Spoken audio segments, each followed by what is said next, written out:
University, really seeing when I took students internationally to work in places like Romania, we would bring together these diverse groups of students.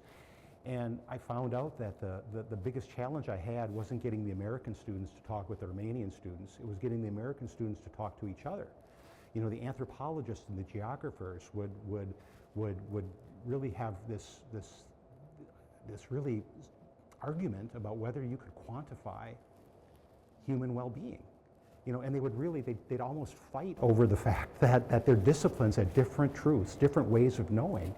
And it was clear to me that our universities were creating tribes that the different departments, and again, I'm overstating this, but just to kind of illustrate a point, that we were starting to look at knowledge as something proprietary, that each discipline would create its own way of developing truth, of validating truth, of disseminating truth, and that these silos began to get such that if you were not trained in that discipline, you were not allowed to sort of have conversations about those topics. And I guess in the easiest way to say it is I was finding that students were being taught more about what they couldn't do than what they could do. So is that the impetus behind finding the Institute, or how did that propel or start to form and shape the work of the Institute? Well, when I realized that we needed to create learning spaces where students of different trainings, different disciplinary backgrounds could learn how to listen to the way the other students think about the world. And that happened, that's really hard to do on campus because campuses are structured by different departments and courses. You've experienced this, I'm sure, as a student, that it's hard to kind of find places where you can bring all these different ways of knowing together. But what was fortunate was right after 9/11, early 2000s, I was able to start a program in Costa Rica where I could take a summer or a winter program and bring students from different backgrounds together into the rainforest, and they would spend 2 weeks together studying the sustainability of the rainforest. And as these students from these different backgrounds, some in journalism, you know, some in health sciences, engineering, geography, biology, all these different together, they would begin to see that the problems of sustainability weren't necessarily scientific problems. They were social problems. They were economic problems. That a family in the rainforest might be growing coffee sustainably and doing something sustainable, but then the price of coffee would change and they'd have no way to support their families, and they would have to cut down trees to grow cattle. They'd see that interdependence between global economy and global politics and their lives. And those learning situations, that learning environment of bringing students of different backgrounds together, I carried forward and got a grant from the National Science Foundation to do the same thing during the summers in Romania.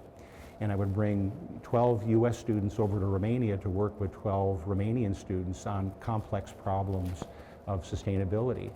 And as I mentioned earlier, within 2 weeks, every year that I did this for 7 years, within 2 weeks, the American students would start fighting over who has the right way of looking at the problem, you know, because each of them would figure out the solution, and they were sure that their solution was best, and they felt their job was to convince other people that they were right, as opposed to saying, well, let's sit together and let's look more deeply at why you feel the way you do, why you think the way you do, communicate that to each other in ways that they can understand, realizing that, you know, I may not be an anthropologist, and I don't have the same training as you, but help me understand why you think the way you do about what you do. And creating those environments where you can listen to what the other people are saying, understand the motivations that they have behind what they think, became really the grounds, the fundamental grounds upon which we started, Rob and I, Risigliano, got together and realized that that kind of skill is what we use in our professional practice, that it's getting people to be able to have that space, that time, the patience to respect and listen to the other sides of the story. So can you start with, again, what is your academic background and how that flip this around. Okay. Mind me. All right.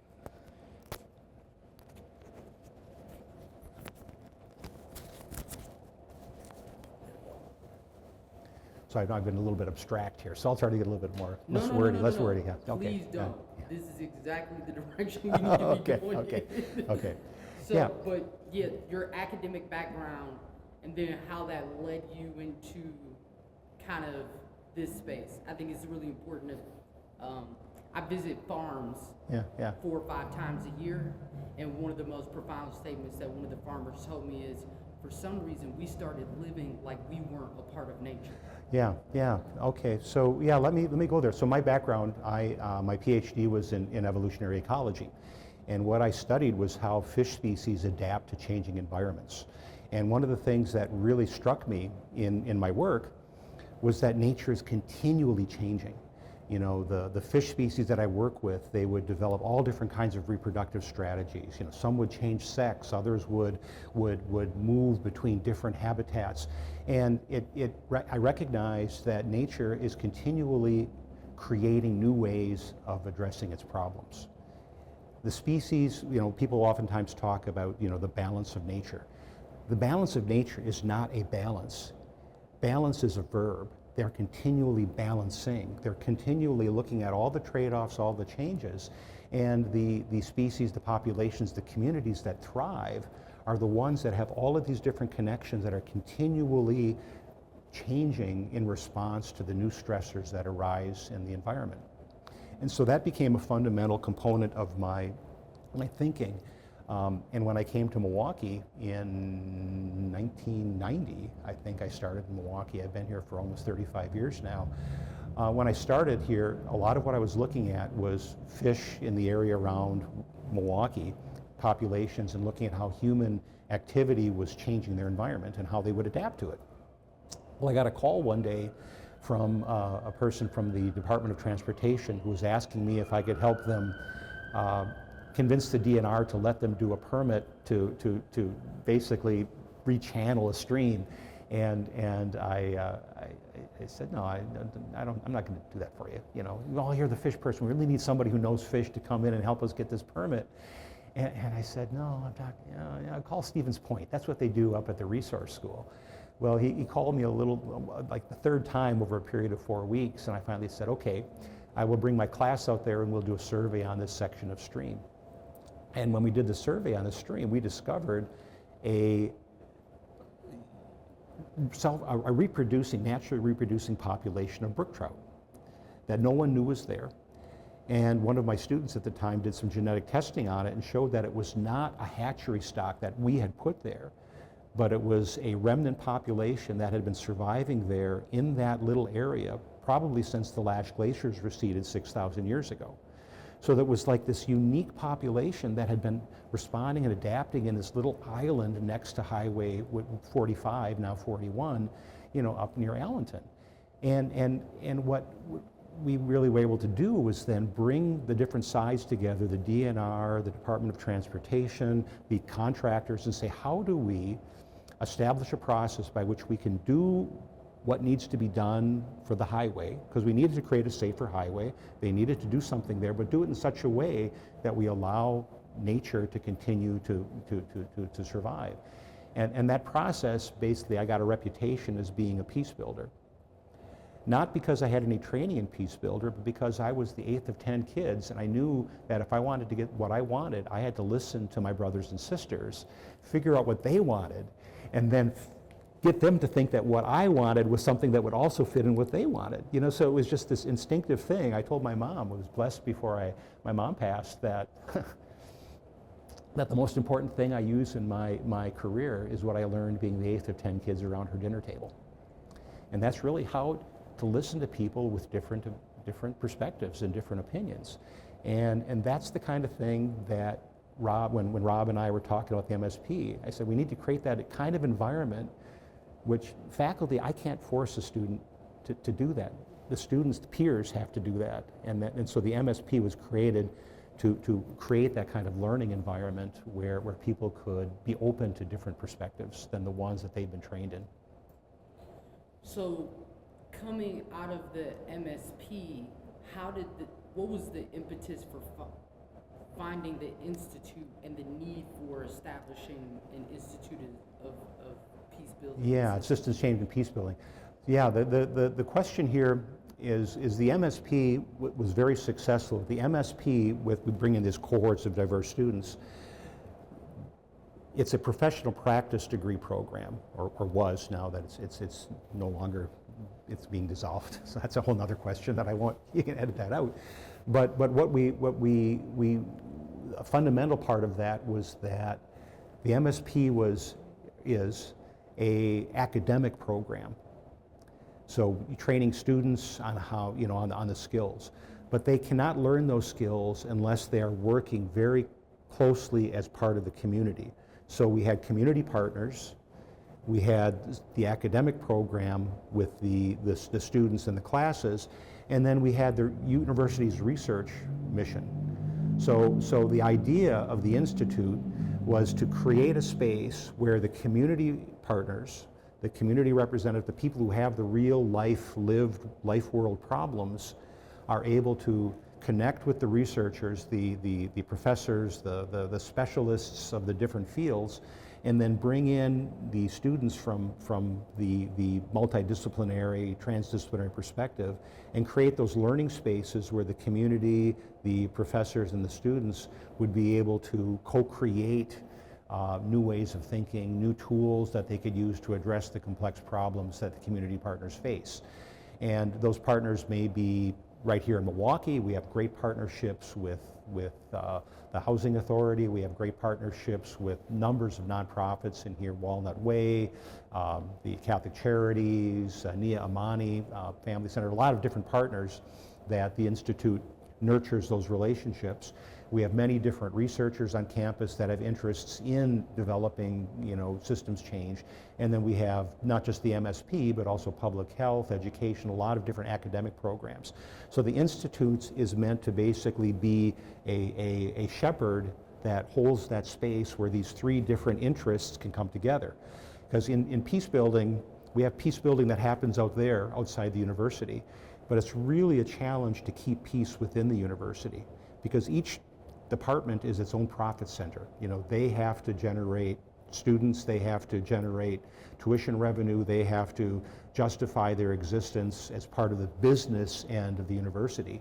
And what I saw during the early years of the Masters of Sustainable Peace Building is that way of thinking of the MSP is unstable in the business environment of the university. Because I would have students say, well, you're not training students to be anthropologists, you're not training students to be biologists, you're not training them to be communications people, what are you training them? Rob and I often talked about the MSP as being the anti-masters, where you come in with a specialty, but we teach you to think like the inverted pyramid across the silos. So breaking down silos in a university that's structured to support reinforcing silos is disruptive. So the MSP was inherently disruptive. So the Institute was established with an endowment from Julie Kohler, the Kohler Foundation, to basically create that space where those siloing forces could be bridged.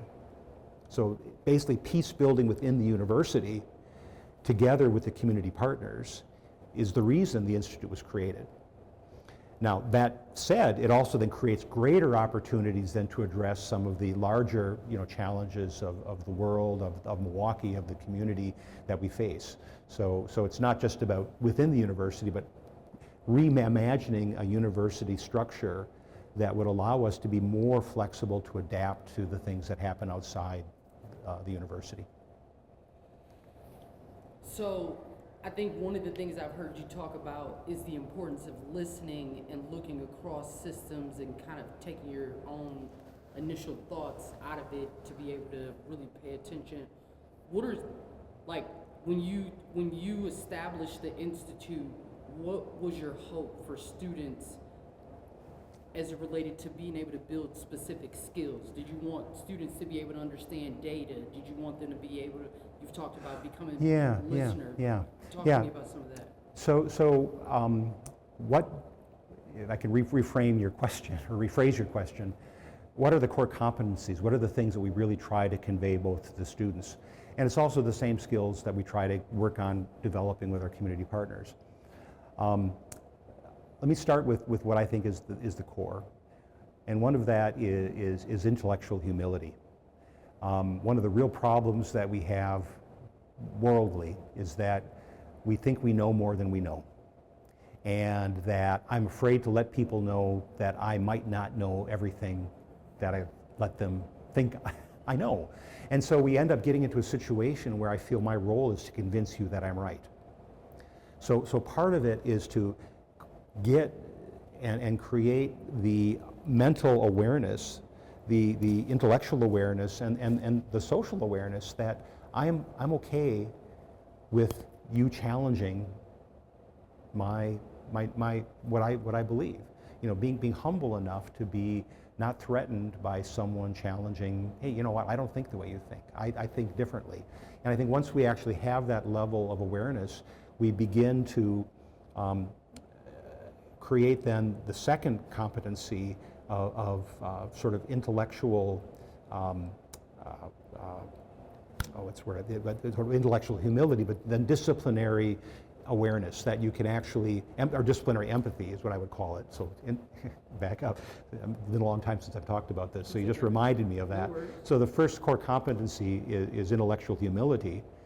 The second is disciplinary empathy. So I may not like the way engineers think, but I can understand why they think the way they do. Not me personally, but you know, or anthropologists may think a different way. You begin to say, oh yeah, okay, I may not agree with the way you think, but I can feel why you might think the way you are. And then when that happens, you can begin to have these much richer conversations about what is truly transdisciplinary, truly transdisciplinary thinking. And transdisciplinary thinking allows you to kind of bring the ideas and the concepts of the different fields together to address the needs of the particular problem you're trying to deal with. So there's a methodology that we've tried to implement within the structure of the Institute. And we kind of call this we call it the EVE process, okay? And the EVE process, a number of our partners have worked together with to develop over the years. The first competency or the first skill that we work on with that is to, we call E stands for ecosystem mapping. Now that sounds really technical, but in fact what ecosystem mapping is convening the members of whatever the community is or the problem that you're dealing with and get them to begin to identify the factors, the issues, the connections between what are the parts of the system, what are the interrelationships between those parts of their system, how do those interrelationships feed back on each other, do they create sort of positive or negative feedback loops, are there balancing things that keep the system stable, what are the boundaries around the system, what do you think is part of the system, what do you think is part of Milwaukee, what do you think is, where do you put boundaries around what you're going to be talking about for your system? And what happens in that first part of the EVE process, the ecosystem mapping, is people begin to visualize their world. And they begin to have to explain to somebody from a different perspective, well, this is why I think this works this way.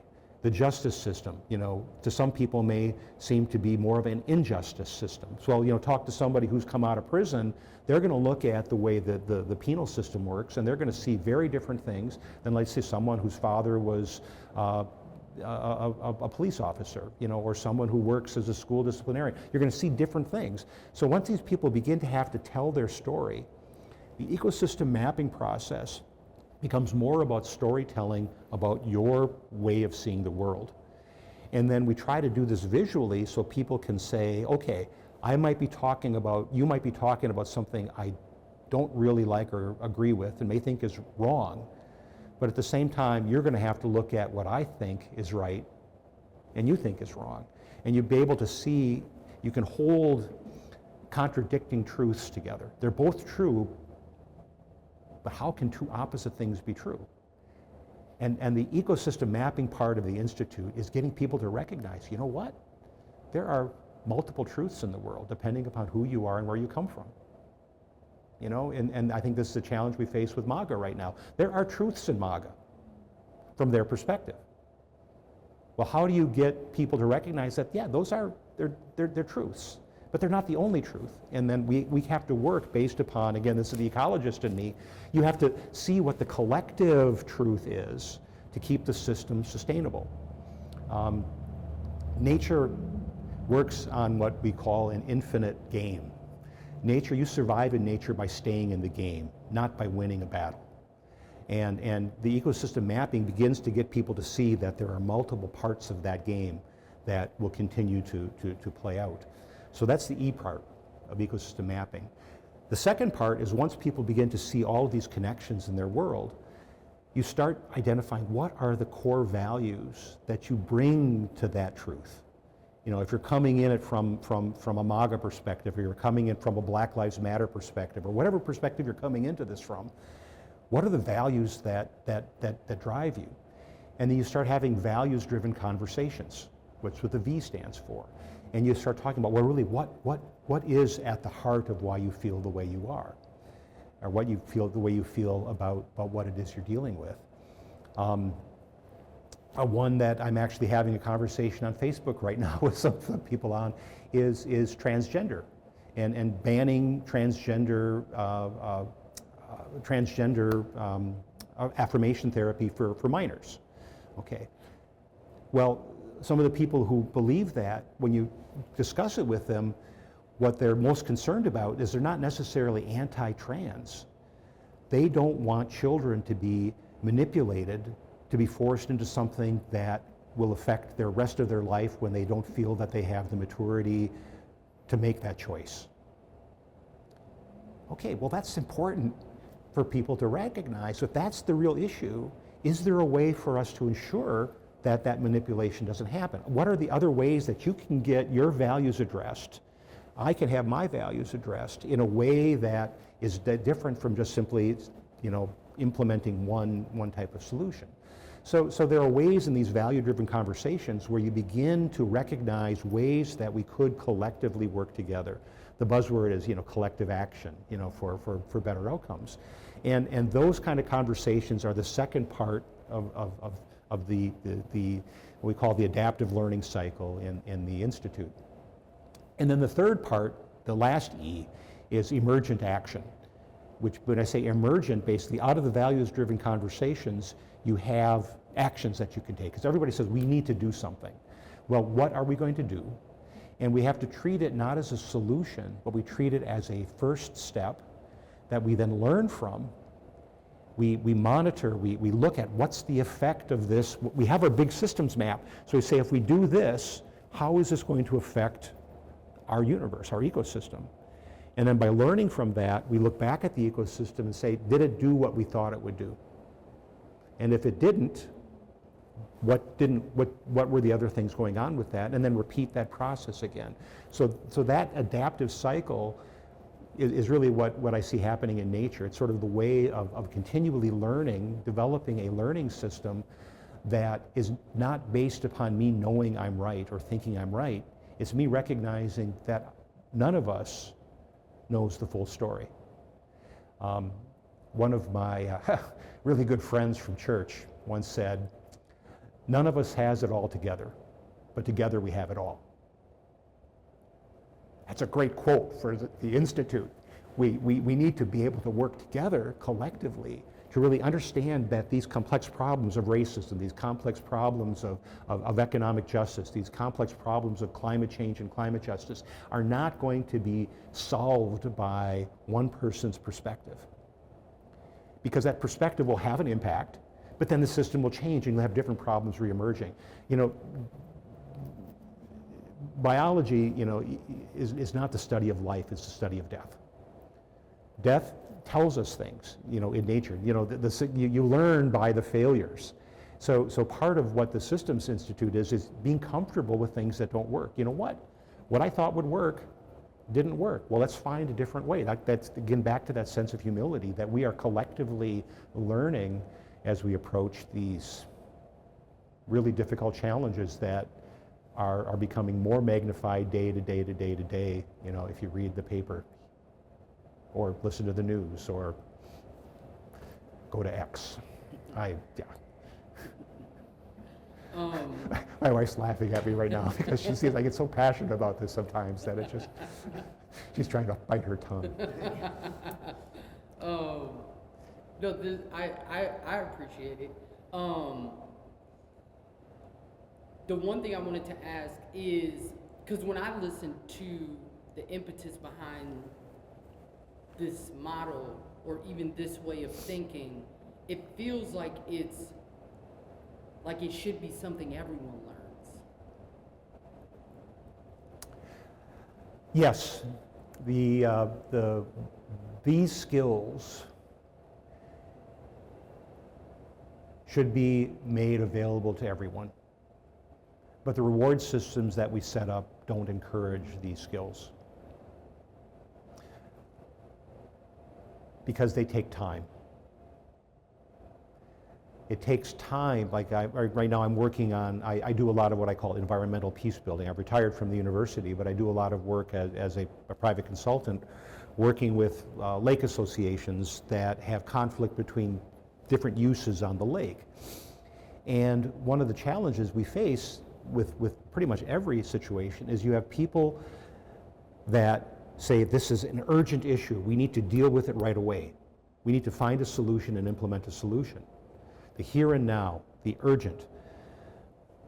Then we have the other question about the long-term implications of that strategy. Right now, a hot topic in Wisconsin is we want to ban wake boats, these big boats that create big waves on the lake. Well, what problems is that going to create if somebody comes in and just simply says we're going to ban it? Well, it's going to create resentment. It's going to create people who have invested in all of these things. There will be, you know, a backlash to that. So you have to also step back and say we need to establish a process that allows for the emergent, the things that happen down the road. So very seldom do you find communities that are willing to be patient enough to have the dialogue, to take the time to do the ecosystems mapping, to do the time to have the values-driven dialogue, to say what is it that we really value, what do we care for collectively about the lake, and then how can we move forward on that, you know, through systems change, through changing people's attitudes, through behavior change. Behaviors are really hard to change because they come from what people feel inside. And the challenge to people learning it is less difficult than the challenge of getting people to implement it.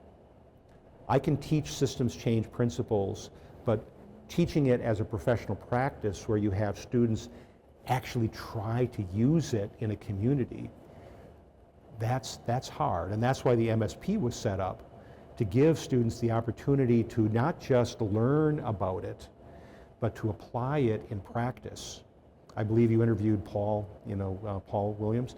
The Housing Authority was one of the greatest opportunities for the students to come in and recognize that it's slow. It's not people want to come in and say, I'm the silver bullet, I'm going to solve your problem for you, I'm the hero. Peace builders have to be humble, and it has to take time to listen and let things kind of sort out for attitudes to change. Robert Sigliano talks a lot in his work about structural, attitudinal, and transactional factors. Those attitudes in the system are the hardest ones to change, and it takes time and it takes patience.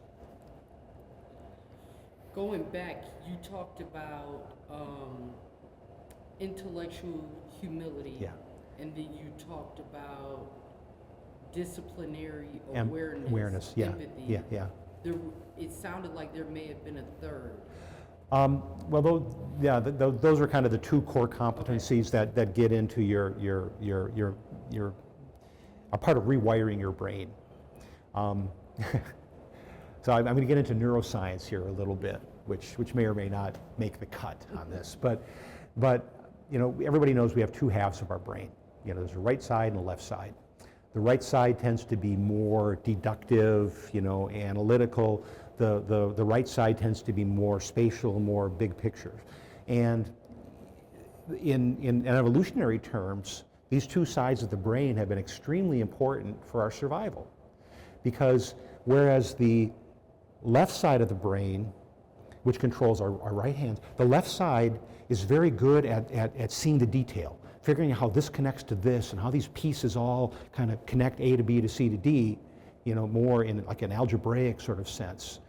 Whereas the right side sees the bigger picture, sees the longer term. Basically I'm oversimplifying this, but our brains, they're not different brains. They function in different ways to do important things for our survival. One is the here and the now, and the other is the then and the there.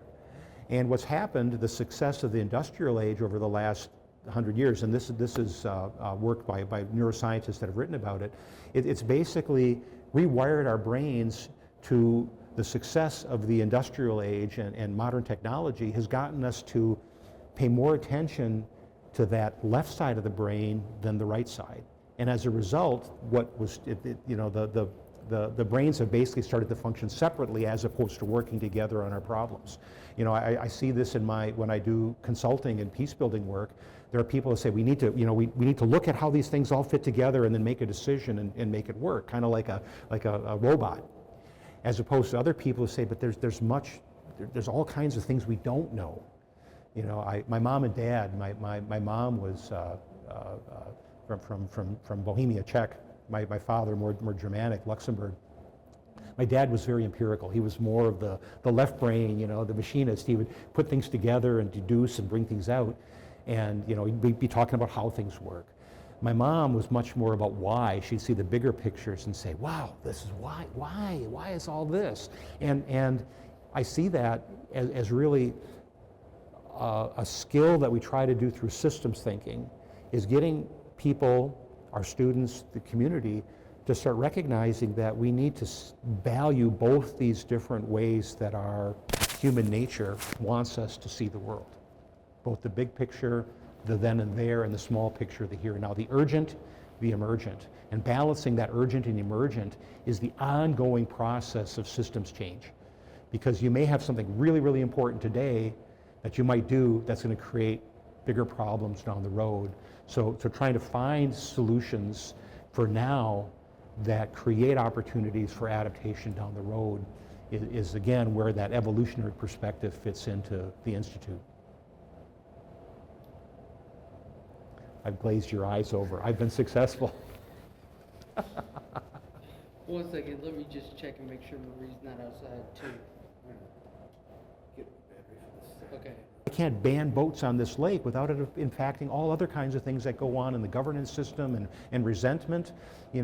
Recognizing these sorts of interconnections between our social, our ecological, our environmental, our economic systems is short-sighted. And again, that right brain part of us has been devalued to such an extent that our politicians have become paralyzed with respect to being able to deal with long-term solutions.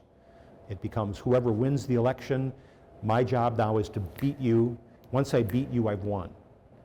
We're in an infinite game. You beat me, you've lost all the good things that you need from me going forward. As part of a community, ecological communities, the lakes I work with, the predator doesn't want to get rid of the prey. The prey does not want to get rid of the predators because without them, they would explode. There's all these balancings that go on in nature that humans have kind of lost because we are isolated from the food we eat, we're isolated from the water we drink, we're isolated from all of the things that impact our life, but we're also becoming separated from relationships with each other. We don't learn how to talk to each other anymore. And sort of rewiring those circuits is a key part of the process of sustainable peace building. What 20 years from now, what do you want the legacy of the Institute to be? The legacy of the Institute. I think that universities are going to need to universities are going to have to go through some major reimagining of what they are. Our universities are legacies of sort of the Enlightenment age and, the Renaissance and the Reformation and all these Northern European or Western European disciplines. Universities are going to have to rethink what disciplines are, because disciplines have become tribes. They become, ways that they create knowledge, they value knowledge, they publish. I hope that the Institute continues to be a key way that universities reimagine themselves to generate the kind of knowledge that is number one, valid, number two, useful to the community, and number three, continues to learn and adapt and grow. That we are not discovering truth, we are continually evolving truths. There are multiple ones out there. And that is hard to hold within a department, but I hope that the Institute continues to be a place where people, communities, challenges can be brought, where we can actually hold conflicting realities and see how those conflicting realities relate to each other in a way that can get people to talk about how they can work those together, not by destroying the other, but by moving forward. As kind of a closing question, I've been asking each interviewee this: how do you define peace?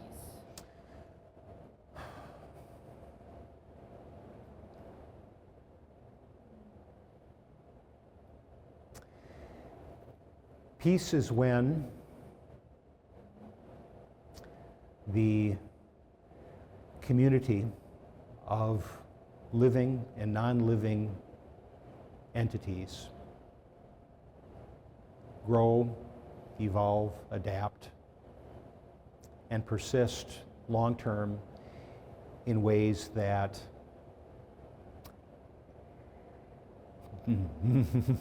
okay, I'm going to back up a little bit here, because peace is not about persistence. Peace is not about sustainability. Peace is about individuals being able to act upon the values and having the capacity to live the values that they have within them. And to be. So you were going to define peace and peace building. Yeah. So peace is a noun. It's static. What does peace look like? Peace is going to look differently to everyone, and we may have the exact same situation, and people are going to see peace differently. What I really focus on is peace building as a process.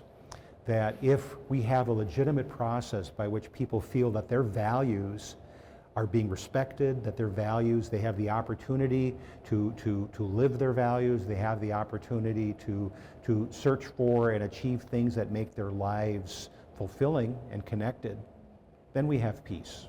And it may look very different, it may change from day to day to day, but peace as a process of peace building is something that is hard to achieve in today's world. It requires people being connected to each other in a much more meaningful and consistent way that we have now. My last question will be, why is the process as, if not more, important than the outcome? Outcomes, static outcomes are important. For example, if we are going to achieve peace in Milwaukee, we need to reduce the maternal child mortality rate for people of color. All right. Now, that outcome is extremely important.